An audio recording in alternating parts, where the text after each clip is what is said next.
A little naughty. But it's more than that. It was Mel Brooks' tribute to the monster movies of early Hollywood. The film was lovingly crafted with authentic black and white cinematography and shot in the same castle with the same lab equipment as the original 1931 film. And Brooks' resulting spoof/tribute is considered by most critics to be his best. I don't know. Did you see Elephant Man? The excerpts we will present are taken from the original screenplay written by Gene Wilder before he collaborated with Mel Brooks.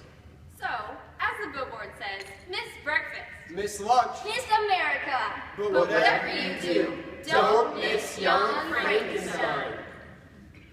So walk quietly. We are entering into the realm of genius. We first meet Frederick, the brilliant grandson of the famous Victor Frankenstein, as he is questioned at a medical lecture. Are there any questions before we proceed? I have one question, Dr. Frankenstein. That's Frankenstein. I beg your pardon? My name. It's pronounced Frankenstein. Oh, I thought it was Dr. Frankenstein. No, it's Dr. Frankenstein. But aren't you the grandson of the famous Dr. Victor Frankenstein? That's true, but my grandfather, Victor, was, after all, what we might politely refer to as a cuckoo. I prefer, by far, to be remembered for my own small contributions to science. So if we can proceed to your questions. Isn't it true that Darwin preserved a piece of vermicelli in a glass case until by some extraordinary means it actually began to move with voluntary motion? Are you speaking of the worm or the spaghetti? Why the worm, sir? In science, you must be very precise. It can spell the difference between life and death. Yes, I do remember reading something about that as a student, but you have to remember that a worm, with very few exceptions, is not a human being. But wasn't that the whole basis of your grandfather's work, sir? The reanimation of component parts. My grandfather was a sick man. But aren't you the least bit curious about it, Doctor? Doesn't the secret life hold any intrigue for you? You're talking about the gibberish ravings of a lunatic mind. Yes, but sir, if this could be accomplished, wouldn't it eliminate disease from the human frame? And render man invulnerable to anything but a violent death? My dear young lady, once the human organism has ceased to function, nature has deemed that creature to be dead. But look what we've done with the hearts and kidneys! Hearts and kidneys are tinker toys. I'm talking about the central nervous system. But sir! I'm a scientist, not a philosopher. You have more chance of reanimating this knife than you have of mending a broken nervous system. But your grandfather's work, sir! My grandfather's work was due to. Dead is dead. There's only one thing I'm interested in, and that is the preservation of life. Class dismissed. The camera now fades in on a distant rainy hill, and we recognize the old Frankenstein castle as it is illuminated by a bolt of lightning. The camera moves in closer, and we see Frederick approaching. From out of the darkness, a strange man with a hunched back walks toward him. Frederick Frankenstein? Frankenstein. Are you putting me on? No, it's pronounced Frankenstein. And do you also say Frederick? No, Frederick. Why isn't it Frederick Frankenstein? Because it's Frederick Frankenstein. I see. You must be Igor. No, it's pronounced Igor. But they told me it was Igor. Well, they were wrong then, weren't they? My grandfather and your grandfather used to pal around together. You and I should have lots of laughs. I'm sure we will. Mrs. Inga, I thought you might need an assistant temporarily. How do you do? Extremely well. Incidentally, I don't mean to embarrass you in any way, but I'm a rather brilliant surgeon. Perhaps I could help you with that hump. What hump? Well, perhaps we can talk about it later. Inga! What is it? Is something wrong, Doctor? Listen, do you hear that strange music? I do. It seems to be coming from behind the bookcase. Yes, it seems to be coming from behind this bookcase. Dr. Frankenstein, look! A secret passageway. Well, whatever it is, it's coming from down there. I'm going down to see. Let me come with you, Doctor. Please. I don't want to stay here alone. All right, stay right behind me. Don't make a sound. They enter the secret passage. Freddy and Inga walk into the now famous room. A strange light comes from around the corner. As they walk towards the light, they pass a shelf lined with skulls. They look at each ancient head as they pass. Igor! Frederick! What are you doing? I got frightened all alone upstairs, so I came down here. Call it a hunch. But what were you doing? Oh, just putting up some tea. Did you hear that strange music? What? Did you hear that strange music? What? Did you hear that strange music? Oh, no, not the sound. There must have been someone else down here then. It seems that way. You didn't hear any music at all? What? You didn't hear nothing. Aren't there any lights in this place? Two nasty-looking switches right here, but I wasn't gonna be the first. Oh! The laboratory. What a filthy mess. Oh, I don't know. A little paint, some flowers, a couple of throw pillows. Did you see anyone else down here? No, just the lights coming from over there. Look, Doctor. The violin. Well, this explains the music. But who was playing it? I don't know. But whoever was left in a hurry. They barely finished putting out this cigar. Let me smell your breath.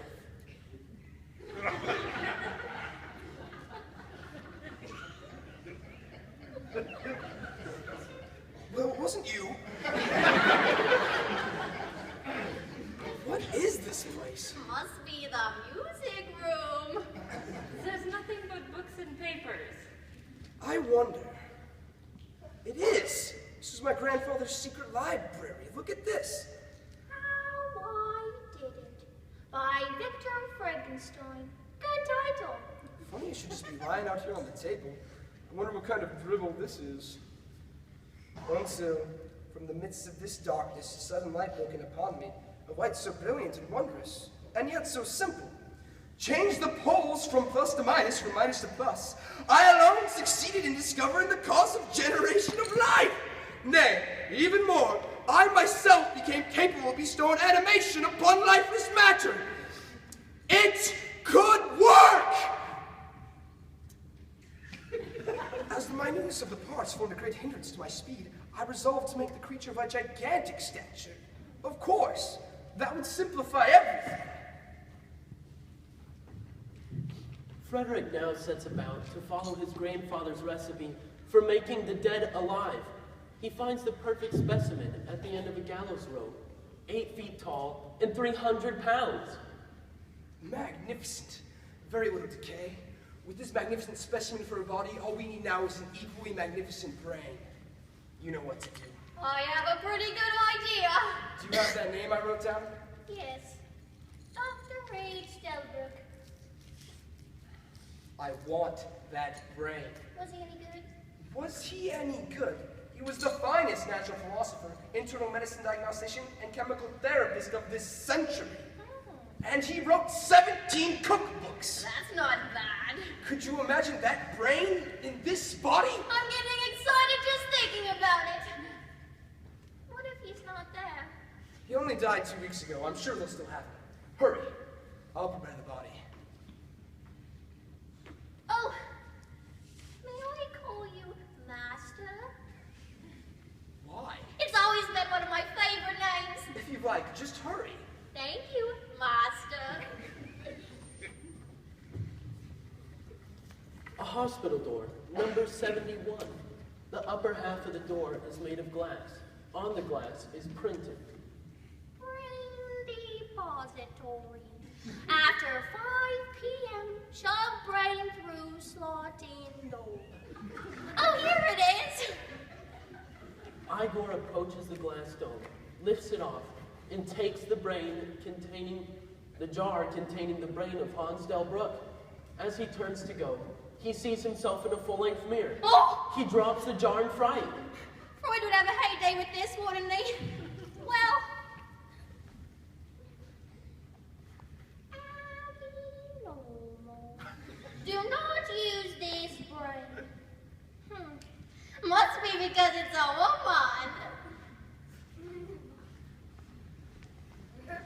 We see the body, with stitch marks and electrodes sticking out either side of its neck.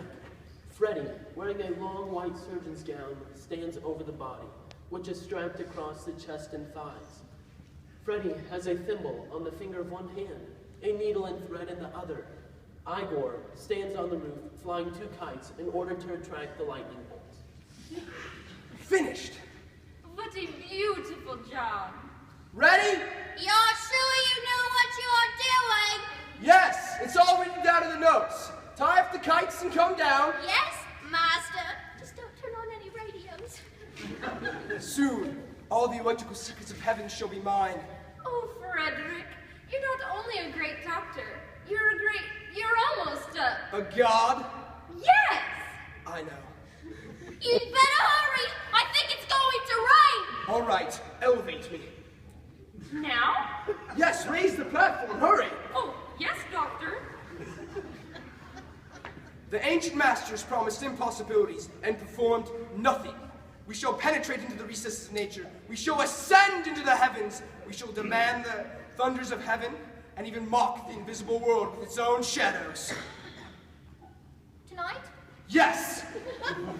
When I give the word, throw the first switch. You got it, master.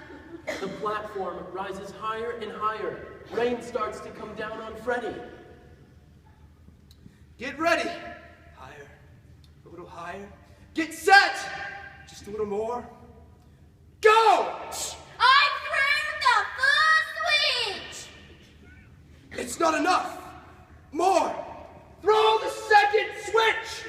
It's business. I threw the second switch. It's still not enough. More. More. Do you hear me? What? More. Do you hear me? What? Throw the third switch. No, not the third switch. Wait till he sees the bill. I threw the third switch. The laboratory is an electrical circus. Sparks and flames are flying from everywhere. All right. Turn everything off and bring me down. Inga lowers the platform, while Igor throws back the 3 switches. Nothing. Nothing. I'm a failure. My reputation. I thought it was wonderful. I don't understand. I followed the notes to the letter. You can't win them all. Cold. Cold. Dead. They leave the body in the laboratory as they are and go to eat their evening meal. You mustn't take it so hard. Bucharest wasn't built in a day. Don't try to cheer me up. Well, I don't like seeing you mope. You've hardly touched your food. There, I touched it. I'm sorry. I don't mean to take all my frustrations on you. You've been a great help to me, and I've let you down. You're right. Self-pity never got anyone anywhere. Pass the wild Schweinbrat and misfavored skirts and salsa, please. What is this? Schwarzwälder Kirschtorte. Oh, do you like it? I'm not partial to desserts myself, but this is excellent. Who are you talking to? To you. You just made a yummy sound, so I thought you enjoyed the dessert. I didn't make a yummy sound. I just asked what it was. But you did. I just heard you. It wasn't me. Okay, it wasn't me either. And it wasn't you, and it wasn't me, and it wasn't Igor.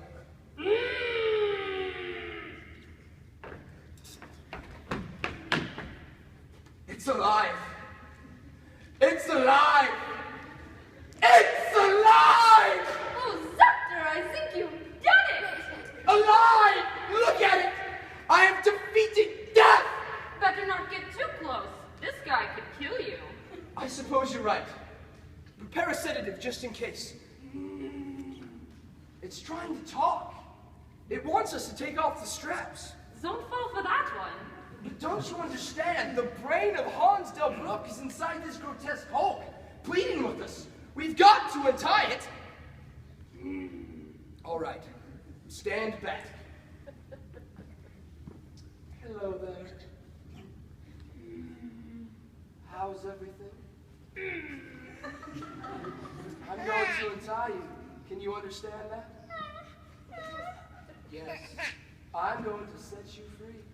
Is the sedative ready? Yes, doctor.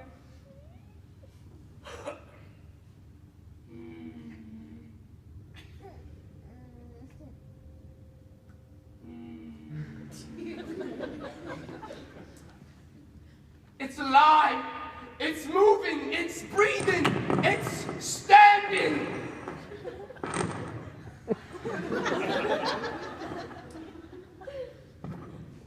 Give me your hand!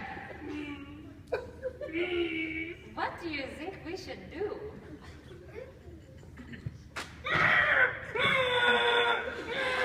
Stop! You stop that this instant and listen to me. I have given you one of the finest minds of this century. You are a brilliant endocrinologist. You are a superb scientist, and you are making nothing. Now that's enough. Finished. From this moment on, you will behave like a man, and not a spoiled, snot-nosed, sniveling brat who thinks he can get whatever he wants by bullying people with sheer, brute force. Give up the plot? 30 syllables. First syllable, head. Sounds like head. Dead. Dead. Second syllable, little one. This, that, hey! He said a dirty word.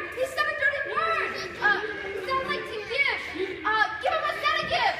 Oh, Tim! Give him a sedative. Oh, nosy.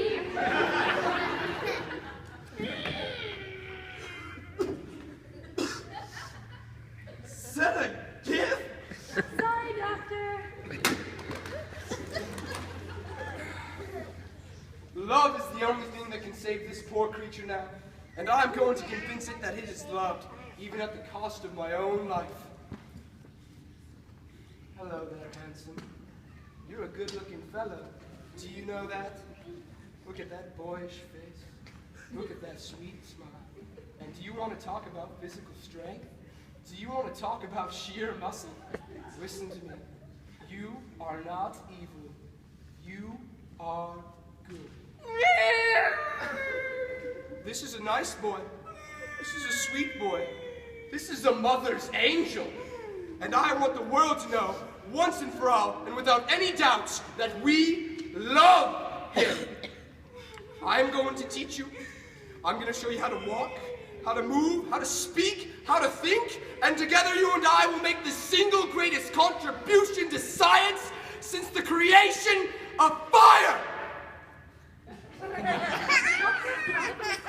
Are you all right? My name is Frankenstein!